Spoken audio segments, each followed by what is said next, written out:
ನಮಸ್ತೆ ವೀಕ್ಷಕರೇ. ಬೆಂಗಳೂರು ಅಂತಾರಾಷ್ಟ್ರೀಯ ವಿಮಾನ ನಿಲ್ದಾಣ ಪ್ರದೇಶ ಯೋಜನಾ ಪ್ರಾಧಿಕಾರದ ನೂತನ ಅಧ್ಯಕ್ಷರಾಗಿ ದಾನೇಗೌಡ ಅಧಿಕಾರ ಸ್ವೀಕರಿಸಿದರು. ನೂತನ ನಿರ್ದೇಶಕರುಗಳಾದ ಎನ್.ಕೆ. ಮಹೇಶ್, ಎಚ್.ಜಿ. ಜಯಕುಮಾರ್, ಅಮೀರ್ ಜಾನ್ ರವರನ್ನು ಅಭಿನಂದಿಸಲಾಯಿತು. ಈ ಸಮಯದಲ್ಲಿ ನಿಕಟಪೂರ್ವ ಅಧ್ಯಕ್ಷರಾದ ಶಾಂತಕುಮಾರ್, ಕಚೇರಿಯ ಕಾರ್ಯದರ್ಶಿಗಳಾದ ಟಿ.ಎಲ್. ಲಕ್ಷ್ಮೀಪತಿ, ಮುಖಂಡರುಗಳಾದ ಕೆ.ಸಿ. ಮಂಜುನಾಥ್, ನಿಕಟಪೂರ್ವ ಸದಸ್ಯ ಪ್ರಸನ್ನಕುಮಾರ್, ಸಂದೀಪ್ ಸೇರಿದಂತೆ ಅನೇಕ ಮುಖಂಡರುಗಳು ಭಾಗವಹಿಸಿದ್ದರು.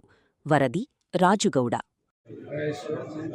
ಜಯಕುಮಾರ್, ಅಮೀರ್ ಜಾನ್ ಇವನ್ನೆಲ್ಲ ನಮಗೊಂದು ಅವಕಾಶ ಮಾಡಿಕೊಟ್ಟಾರೆ. ಈ ಅವಕಾಶನ ಕೃಷ್ಣ ಬೈರೇಗೌಡರು, ಡಿ ಕೆ ಶಿವಕುಮಾರ್ ಅವರು, ಕೆ ಎಚ್ ಮುನಿಯಪ್ಪನವರು ಇವರೆಲ್ಲ ಸೇರಿ ನಮಗೊಂದು ಅವಕಾಶ ಮಾಡಿಕೊಟ್ಟಿದ್ದಾರೆ.